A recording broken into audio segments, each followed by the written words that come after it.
Hello, my name is Lucy and today I'm going to talk to you about why I get Botox in my throat. So, if you watch my videos, you know that sometimes when I do a video I sound different, and that's because that's because I get Botox in my throat. So, the reason why backstory is I have mild cerebral palsy, which affects basically my whole body and also myself mentally, because I have a slight mental disability as well. So it's not, the mental disability is not common. I think it's not present in all people with cerebral palsy, but I'm not quite sure.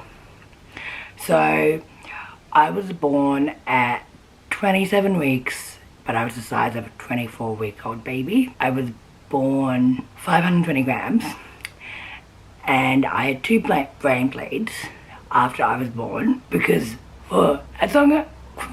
like all my life I'm just like, oh yeah, I was born with CP, not knowing that like you can get CP once you get CP once you're born, because something happens, and I had 2 brain bleeds which caused my CP. And so and the reason my voice sounds different to other people is because my false vocal cords are over my true vocal cords. And I did not know this until the other week. Unknown to me, because when I was little, I used to have Botox in my leg, in my right leg, because that's the side that is affected. And my CP is really mild, that like people don't even notice that I have cerebral palsy. It's my voice that tips them off. Because I cannot tell you how many times at work I've been asked, do you have a cold? And also, little kids do ask their parents why I sound funny.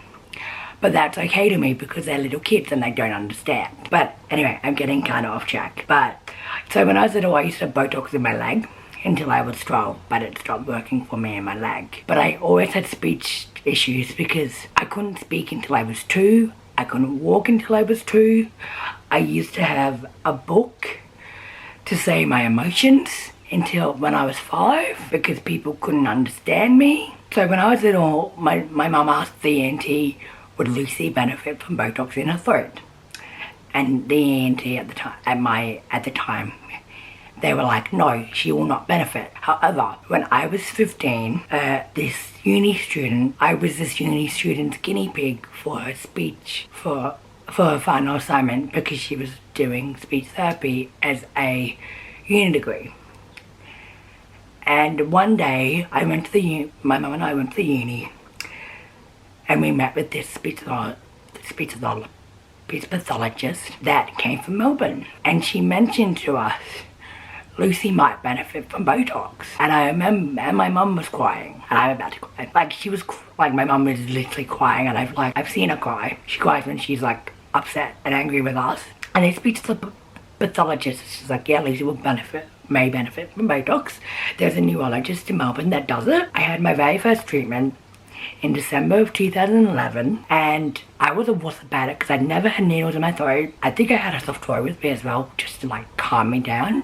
I was kind of a wuss because I'm just like, ugh. But I got through it, and now I'm really comfortable with it, and it's fine. And so the doctor did my Botox, and we noticed a change straight away. My voice was different. I've had 11 Botox treatments in the last 9 years, because there's times that I've waited 2 years for Botox, which has been hell. When I have my Botox, I am clearer. People can hear me. Well, I'm clearer and people can hear me better.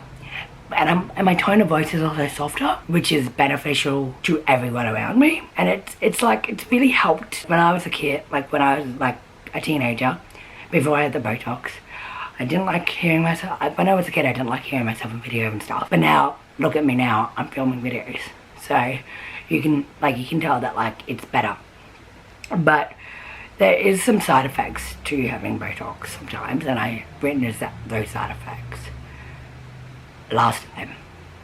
Because unknown to me, the doctor put a bigger dose. So I had really sore ears for a couple of days, which was fine. But it freaked me out, and the doctor's like, no, it's fine. It's fine, you're fine. Because I never had that before. I also have, straight after the Botox, I also have issues with swallowing. So I use a straw. If I drink without a plastic straw straight after my Botox, I choke. And I did choke. about 2 days after I had my Botox for the very first time, I choked on an egg. As I've had it more, my throat's become used to it and I have less of those side effects. So, anyway, I think that is the end of this video, so I'll see you guys in my next one.